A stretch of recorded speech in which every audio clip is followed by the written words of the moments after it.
नमस्कार, मैं हूं अर्जिता मिश्रा। आप देख रहे हैं सी न्यूज़ भारत। वक्त हो चुका है न्यूज़ बुलेटिन का। जानते हैं फिलहाल की न्यूज़ बुलेटिन पर। जनपद बिजनौर में भारी बारिश के चलते प्रधान द्वारा किए गए विकास कार्यों की पोल खुल गई। प्रधान द्वारा बनाए गए नाले में गांव का पानी इकट्ठा हो गया। पानी की निकासी बंद होने के कारण लोगों के घरों और रास्तों में पानी भर गया। वहीं बाहर आने जाने वाले लोगों को काफी दिक्कतों का सामना करना पड़ा, वहीं जिसकी शिकायत लोगों ने प्रधान से की तथा अन्य उच्च अधिकारियों से भी शिकायत की गई, लेकिन अभी तक कोई कार्रवाई नहीं हुई। से बोल रहा हूँ, मेरा नाम है रमजान अली। बताएं मामला क्या है? यहाँ जो प्रॉब्लम है, ये नाले का प्रॉब्लम है। कई महीने हो गए, पिछली योजना में बना था और ये डैमेज हुआ पड़ा है पूरा। सफाई करने के लिए कई बार इसको बोल दिया गया। ये खबर पटवारी के पास भी पहुँच गई और प्रधान जी को भी दिखा दिया, बता दिया। कर्मचारी भी आए थे, एक दिन देख के चले गए, सफाई नहीं हुई। इसकी वजह से पूरा पानी मोहल्ले में घरों में चढ़ा हुआ है। पिछली बारिश में भी हुआ, इस बारिश में भी, आज भी। और रास्ते सब बंद है और इस नाले की वजह से घरों में पानी है और इसी वजह से कब्रिस्तानों में भी पानी है, घरों में भी पानी है इसकी वजह से। और इसकी कोई कार्रवाई नहीं कर रहे हैं। प्रधान जी बोलते हैं कि हमारा ये पिछली योजना का काम है, कभी कुछ। कर्मचारी बोलते हैं हमारे पास आदमी नहीं है। हमने उनसे ये भी रिक्वेस्ट की कि ये मोहल्ले की सफाई रोक के एक बार यहाँ की सफाई करवा दी जाए, मगर वो लोग नहीं करते। नहीं, अभी बताइए इसके लिए क्या किया जाए। ठीक है, तो आप प्रशासन को आपने अवगत कराया कुछ? बस अभी उसके लिए बड़ी कार्रवाई के लिए तैयारी करेंगे और क्या करेंगे जब ये लोग नहीं सुनवाई कर रहे हैं। चलिएगा, ठीक। बताएंगे अपना नाम बताएंगे? हाँ जी, अपना नाम बताएंगे। नाम मेरा मोहम्मद शहजाद है सर, रहने वाला काटपुर का हूँ। क्या मामला है? तो मामला ये है कि हमारा जो नाला है वो झोड़ी का जो फंस जाता है, इसमें पानी निकल पाता। इस सब बस्ती को बहुत नुकसान है, लोगों के घरों में पानी भरता है। ये कब्रिस्तान है हमारे, इसके अंदर पानी भरा हुआ है। कल के दिनों कोई हादसा है, कोई मौत याद हो जाती है तो कहाँ दफन होंगे ये? तो क्या ग्राम प्रधान कौन है आपके? ग्राम प्रधान ऋषिपाल। तो क्या आपने अवगत कराया था उन लोगों? हाँ, वे एक बार आए थे, आग के देख के चले गए थे। एक दो बार आए थे, तीन बार आए। हाँ, मेरे सामने एक दो बार ही आए, वे आगे देख के चले गए। कोई सफाई नहीं कराई? नहीं, सफाई नहीं, वो आगे देख के चले जाते मायना करके। तो जितने बार भी बारिश होती है वो आपके हाँ, घरों वो में घरों में पानी भर जाता है। एक हमारे रमजान भाई, ये बहुत ज़्यादा परेशान रहते हैं। और ये जैसे ये छोटे छोटे बच्चे हैं उनके। कल के दिन मेरा नाम मोहम्मद वसीम। ये नाला है सर, ये नाले में बहुत गंदा रहता है। यहाँ बैठने के लिए ये कुर्सियाँ रखी हुई है यहाँ पर जैसे, और ये बैठ भी नहीं पाते ढंग के साथ। यहाँ मक्खी मच्छर बहुत है, रहता है। क्या आदमी पानी भी हेड पंप भी लगा हुआ है यहाँ पे। हेड पंप भी लगा हुआ है। हेड पंप पे कोई भी मतलब बड़े तो बड़े बच्चा भी पानी नहीं पी सकता यहाँ पे। जिस तरीके की व्यवस्था यहाँ पे हो रखी है, ऐसा कुछ भी व्यवस्था यहाँ पे नहीं हो रखी है। चलिए। बिजनौर से सी न्यूज़ संवाददाता रविंद्र कुमार की रिपोर्ट। यूपी के सीएम योगी आदित्यनाथ की सरकार में पत्रकार भी सुरक्षित नहीं हैं। आए दिन लगातार हमले होते जा रहे हैं, लेकिन सूबे के मुखिया योगी आदित्यनाथ तो सख्ती दिखा रहे हैं, लेकिन उनकी पुलिस कोई भी कार्रवाई करती नहीं दिख रही है। ताज़ा मामला एटा जनपद के जलेसर थाना क्षेत्र के नूखास का है, जहां 7 अगस्त को एटा जिला अधिकारी सुखलाल भारती के निर्देश पर नूखास गांव में दबंग प्रधान श्याम सिंह यादव की जांच करने गई टीम एटा से आई थी। उसी दौरान पत्रकार प्रमोद शर्मा, परविंदर शर्मा पर गांव के ही दबंग प्रधान श्याम सिंह यादव ने मारपीट कर लहूलुहान कर दिया था। वहीं खबर कवरेज करने गए पत्रकार भी सुरक्षित नहीं लौटे। तभी पत्रकारों ने थाना जलेसर पर एफआईआर दर्ज कराई। श्याम सिंह यादव सहित 8 से 10 लोगों पर पुलिस ने एफआईआर दर्ज तो कर ली, लेकिन दबंग प्रधान व उसके साथियों को पकड़ नहीं सकी। पुलिस मारपीट की घटना में 9 दिन बीत गए हैं, जबकि सूबे के मुख्यमंत्री योगी आदित्यनाथ के आदेश हैं कि पत्रकारों पर हमला करने वालों को पुलिस 24 घंटे के अंदर पकड़कर जेल भेजे, लेकिन यहां तो सब कुछ उल्टा होता नजर आ रहा है। दबंग प्रधान श्याम सिंह यादव कभी जलेसर तहसील में घूमता नजर आ रहा है तो कभी एटा एसएसपी कार्यालय के चक्कर काटता नजर आ रहा है। यानी जलेसर पुलिस फेल साबित नजर आ रही है। अब देखने वाली बात यह है कि पुलिस इस प्रधान को आखिर कब तक पकड़कर कार्रवाई करेगी। वहीं पीड़ित महिला राधिका ने आरोप लगाया कि दबंग प्रधान कई बार घर में घुसकर मारपीट कर चुका है। जांच करने आई टीम के साथ भी पत्रकारों पर भी हमला कर दिया। थाना जलेसर पुलिस। क्या नाम है आपका? राधिका यादव। क्या मैटर है आपका? श्याम सिंह यादव हमारे घर पर पहले चढ़ के आए हुए थे 4 मई को। तो इन्होंने घर पर आके गाली गलौज की, मारपीट की हमारी और हमारे ससुर की चंद्रपाल की। पीछे से मोनू आई थी, उनकी इन लोगों ने मारपीट की थी, जिसके कारण चंद्रपाल की काफ़ी चोट भी आई थी, हमारे भी चोट आई थी। चोट आने के कारण हम दोनों लोगों ने अपनी डॉक्टरी कराई थी जलेसर सरकारी अस्पताल में। उसके बाद में वो एक्सपायर हो गई थी। एक्सपायर होने के बाद में हमने पुलिस को सूचना की थी, पुलिस ने कोई सुनवाई नहीं की थी। हमने वो लगा लिए। लगाने के बाद में फिर हम कप्तान सर के यहाँ पर पहुँचे। वहाँ पर हमने एक एप्लीकेशन लगाई थी जिसमें 302 का मुकदमा लगा हुआ था। उसमें भी पुलिस ने अभी तक कोई अरेस्टिंग नहीं की है।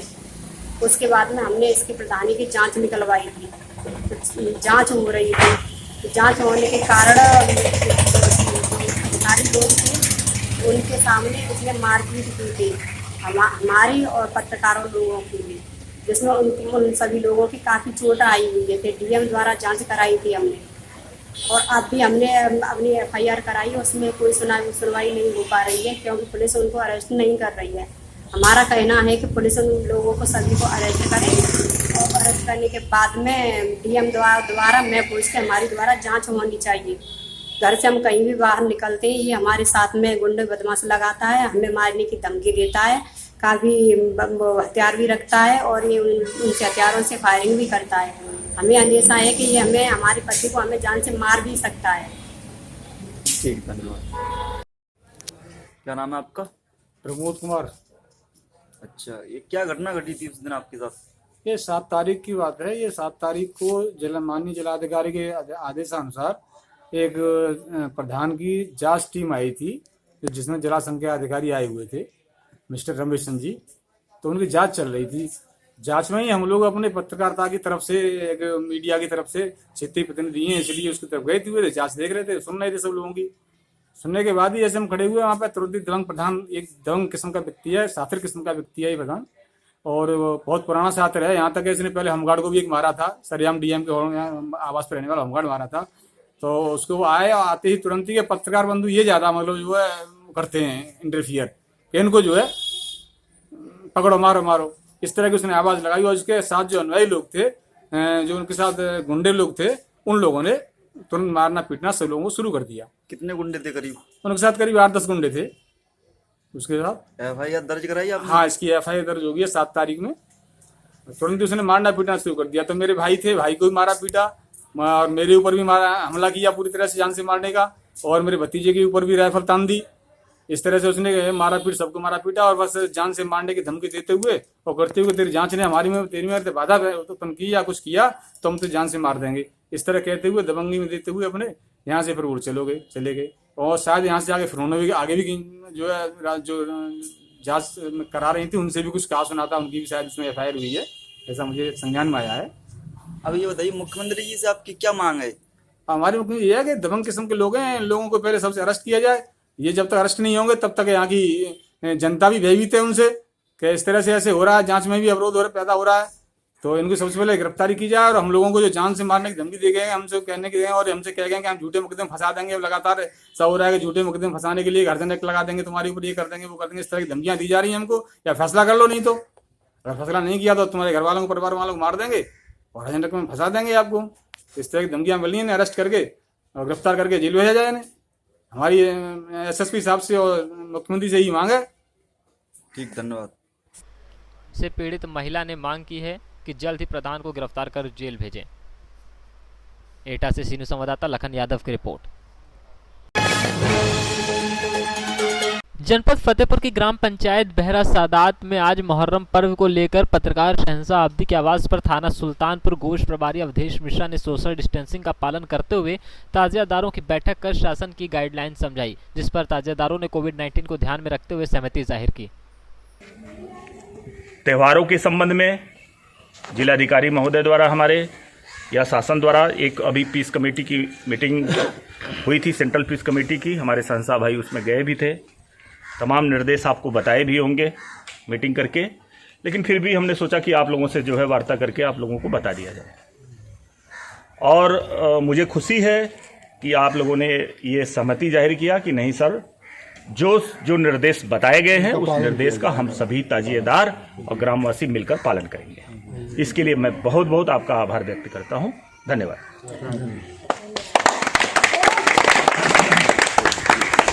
कोई चीज गड़बड़ हो गया तो। फतेहपुर से सीनियर संवाददाता शहंशाह अब्दी की रिपोर्ट।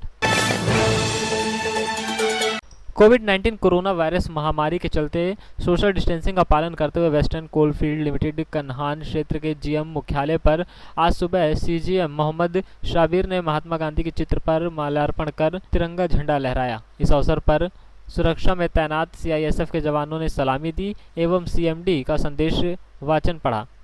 तत्पश्चात सीजीएम मोहम्मद शाबिर ने अपने उद्बोधन में कन्हान क्षेत्र की अनेकों उपलब्धियां बताईं एवं उन्होंने बताया कि अभी हमने शारदा माइंस का शुभारंभ किया है और बहुत जल्द हम एक खादान और खोलने जा रहे हैं। अंत में मिष्ठान वितरण किया गया। वेस्टर्न कोलफील्ड लिमिटेड कन्हान क्षेत्र की तरफ से सभी को हार्दिक शुभकामनाएं। सर, अभी कोई नई खदानों का खुलने का कुछ चांस है? देखिए, अभी हाल में 6 जून को हम लोगों ने शारदा भूमिगत परियोजना का ये ओपनिंग द्वारा उद्घाटन किया जी।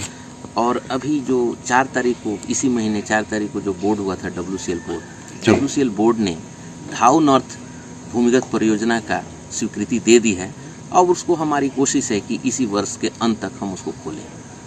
Thank you sir. Madhya Pradesh Junardeo से सीनियर संवाददाता सानू के साथ वीरेंद्र अग्रवाल की रिपोर्ट। टीकमगढ़ जिले की तहसील मोहनगढ़ में आज 10 दिन पहले एक कोरोना मरीज मिलने पर प्रशासन ने सतर्कता बरतते हुए 500 फीट मेन बाजार को बैरिकेडिंग कर दिया था, जिसमें लगभग 100 से 200 घर आते। इन घरों की संख्या लगभग 300 से 400 है। इन लोगों का आरोप है कि शासन व प्रशासन द्वारा मेरे घरों को बैरिकेडिंग तो कर दी गई, मगर 10 दिनों से हम लोगों को मूलभूत सुविधाएं उपलब्ध नहीं कराई जा रही हैं, जैसे कि दूध, सब्जी, फल, फ्रूट, राशन आदि। बीमारियां होने पर न दवा उपलब्ध कराई जा रही है। कंटेनमेंट जोन के लोगों का कहना है कि अभी तक ना तो सैनिटाइज किया गया है और ना ही लोगों की स्क्रीनिंग की जा रही है। हम लोगों को प्रशासन द्वारा कैद करके रखा गया है।